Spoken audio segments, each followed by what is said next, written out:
Okay, thank you for meeting with me, Raina. I will be JB's primary therapist for this, and I just wanted to touch base with you and talk to you about what my role is here and what I'm doing for JB and what we're going to be working together as. We do require your consent to provide treatment, of course, so that's why this paper is here. Also, confidentiality-wise, it's going to be what I'm very limited of what I can disclose. I will, of course, disclose anything that is immediate harm to JB or anyone else or a protected population, which is also information lined out right here. And I kind of wanted to touch base with you and see what you hope to get out of this and what you think JB requires help in or a little guidance or... That boy needs help in everything. Like, you need to help that kid. Because one of the issues, definitely in school, his academic progress is terrible. It's going downhill. So definitely his academic progress, for starters, because I want him to, have a good education. His behavior seems to go on a limb sometimes too. Like, I've done parent-teacher conferences with his teachers, and it's just like I don't really get the good JB. He's more or less like trying to be like everybody else, following everybody else's footsteps, trying to be the class clown, and at times being a little fresh to his teachers. Is this behavior something that you're only heard in school, or do you see it at home? I see it at home too, like okay. With his sisters, and with me, he just doesn't want to do anything, or his lying. That's definitely another issue or concern. Like, he's lying a lot, either about his sugars or the things that I want him to do. For example, if the sugars is really more or less the issue. If I tell him, no, you can't eat that, and he'll eat it, and I catch him eating it, him or dad, he'll say, nope, I didn't eat it. I didn't do it. That's a little scary. Oh, yeah, it is a little scary, because then long behold, you end up in the hospital, So then that's why it's really his sugars right now. It's really important for him to understand, the importance of it and to have it in control. So him lying, it's not going to help. Your mom, you know your son very well, I imagine.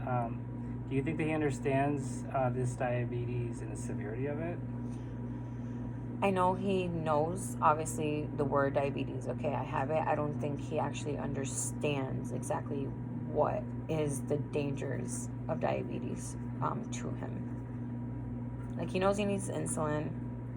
He knows that he has diabetes since he was 6, but he doesn't understand, one of these days, it's going to be, really bad when you end up in the hospital. As you grow older, that can be your legs or your hands or something that can be amputated or something more severe than just getting you flushed out. I'm wondering what changed. It seemed like around 6 and 7 he had a pretty good grasp on it, and now he did. Just like before, we taught him how to do the syringe, put the insulin in, give himself insulin whenever he needed or wanted something. The pump became a little bit more easier, and I'm wondering if he became a little bit lazy. Or it's quick for him to just grab a snack and just pop it in his mouth versus just realizing, stopping, I'm diabetic, I cannot eat this without insulin, and just stopping before he eats it and just putting the insulin. So he's struggling with that part right there. Is just thinking before he reacts or does whatever he's doing. In this case, is food. Just gauging a little concern, just the level of concern that we can do. Do you think just recklessness, not thinking it out, or do you think maybe this is giving up and doing what he wants to do, not caring about his health? Where do you think I feel like it's a little bit of both, really.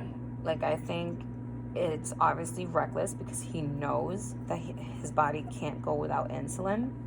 Mm-hmm. And, he needs to combine the two. Insulin goes with food. You have to have insulin before you have food. It's, technology obviously is getting better. So he has a pump full of it. All he has to do is just put in his carbs and his pump automatically gives him insulin. So for those carbs, whether it's a good choice or a bad choice of food, just cover it, and your body would help you with insulin. He's just reckless in that sense. Like, he's just popping it in his mouth, not giving himself any insulin for it. And as far as him, like, not, like, giving up, right, is I see that too. Like, he's tired of it, because he does tell me, like, why does he have to have diabetes, that he's tired of checking his sugars, and, you know, it's obviously painful to him because he has to prick himself every, you know, so often. So it's a little bit of both, in my opinion. Yeah, it's challenging. It's a lifelong struggle he's gonna have. And I want to know, how does he do in groups? Because we have a really good resource for adolescents dealing with type 1 diabetes, and then maybe that could be something that he can benefit from, hearing from other people, or other adolescents rather, that are dealing with the same struggles. Yeah, I have heard of, like, the, you know, certain programs that does groups, like camps, summer camps and stuff like that, for kids specifically with diabetes. I've always thought it was a great idea, but he hasn't really been in one. So, I mean, he does have another, like, classmate that has diabetes, and he can relate to a little bit with him, and it makes him feel like a little bit better that he's not the only one, because he feels like he's the only one in the universe that has diabetes. So maybe it'll be a good idea for him. I just need to find resources that can help me out, because I know those programs can be pretty expensive. Right, and a lot of these programs for our agency are covered with health insurance, and possibly your health insurance we have to check. You know, we'll look around. But going back to the seriousness of diabetes management, I'm thinking something that maybe we can develop among the three of us, of when to, like, really reach out for help if he feels like he's giving up with the diabetes. It can be frustrating for a child, I imagine. For an adolescent, having to monitor what they're eating. You know, we all like our junk food even now.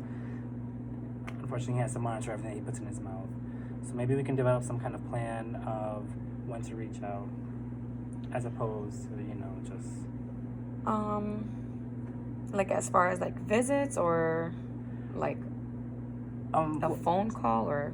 Well, I guess what I'm saying is, I think there's a big difference, and this is just my opinion, I think there's a big difference in recklessly eating or being with friends, and sometimes just slipping in a candy bar and kind of entering a, for lack of a better word, depressed moment, and you're just eating and not caring anymore. Right. And I think that's the fine line that we kind of want to make sure that we can be vigilant for, JB.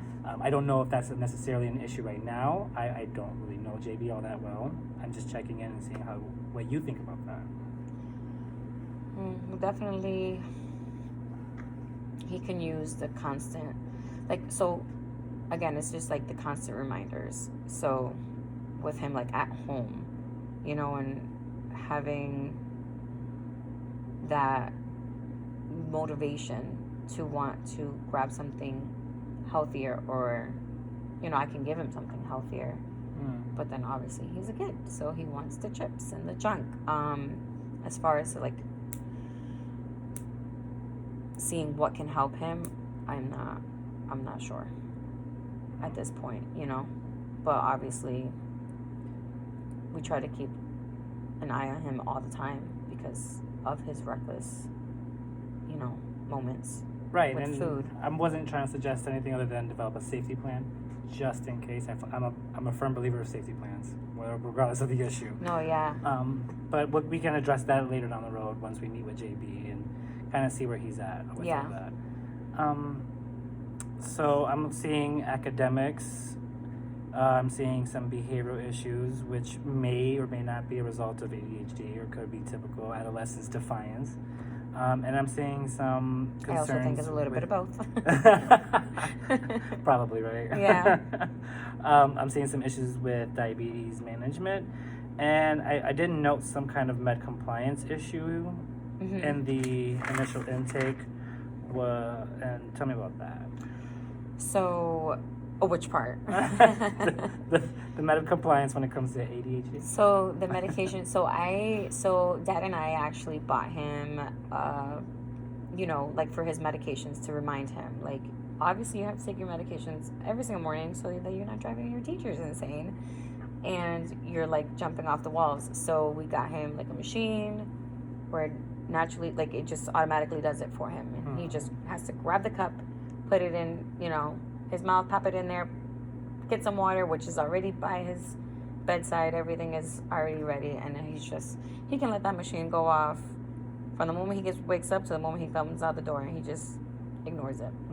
Or puts it, like, you know, take the cup out, put it back in, and the pill is still sitting there. So he's, you know, intentionally forgetting. So he's just like intentionally doing it at this point. I don't know if it's just because he doesn't like the way the medications make him feel. So that's where, like, I'm like unsure. But definitely it's just medications. Obviously, I think they're there to help him, but he's not taking them. And is this something you talk about with his prescriber? I have. She obviously feels like it's something that it's definitely my responsibility to.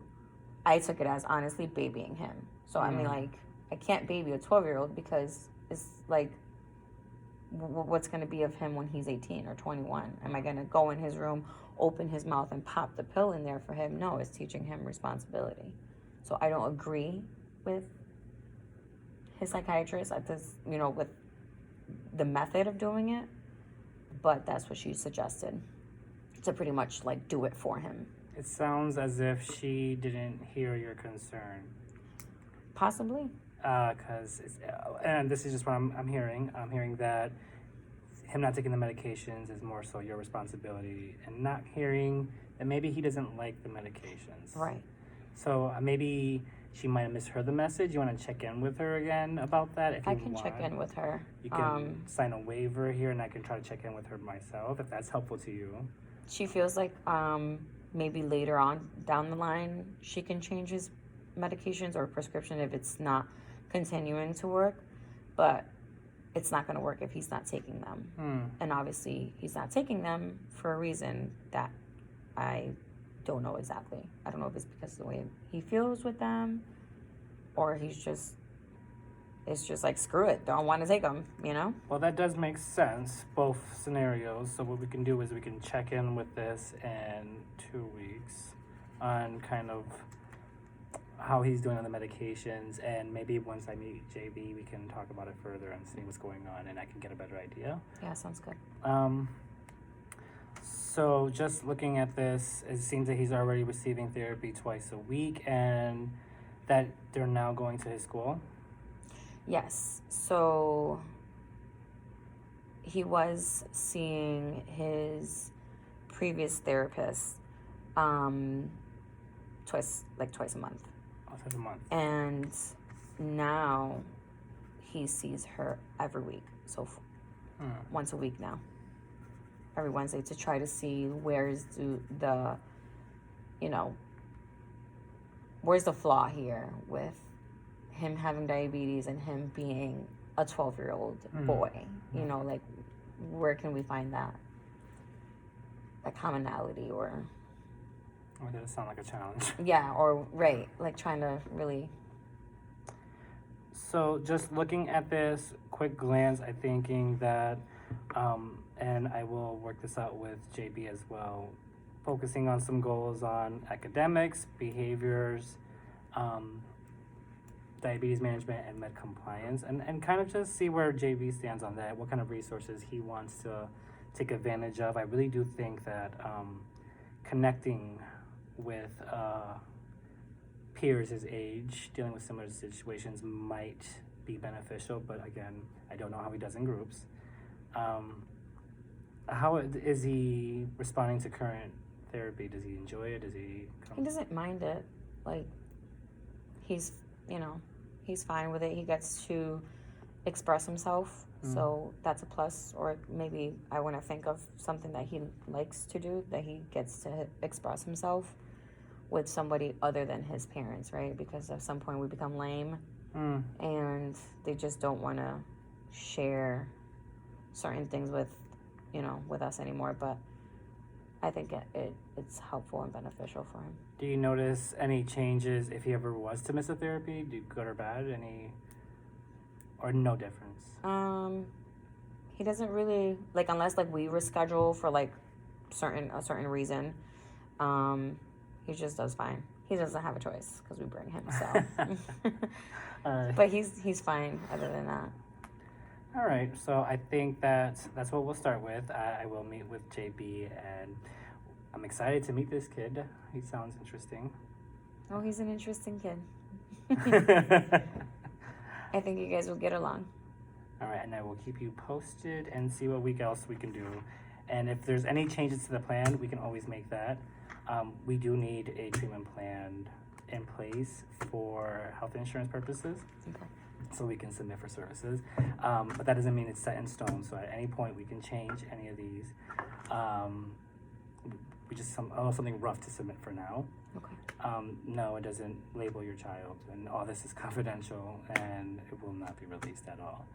Other than that, do you have any questions? I don't. I'm just really hoping for those goals to become reality and something more in place for him. I hope so too. Yeah. So JB is gonna be my primary client. Like I said, you are his parent. So what I would like for you to do is, here's my card. I'd like you for today, go home, process all this, write down some questions you might have, and reach out to me if there's anything that you feel like we haven't covered or that you are concerned about. Thank you so much. The best thing is email. I'm an email person, so that's just right here. But you can try my That phone works. as well. Yeah. Now feel free to contact me, okay? We're gonna work on this. Thank you. Thank you.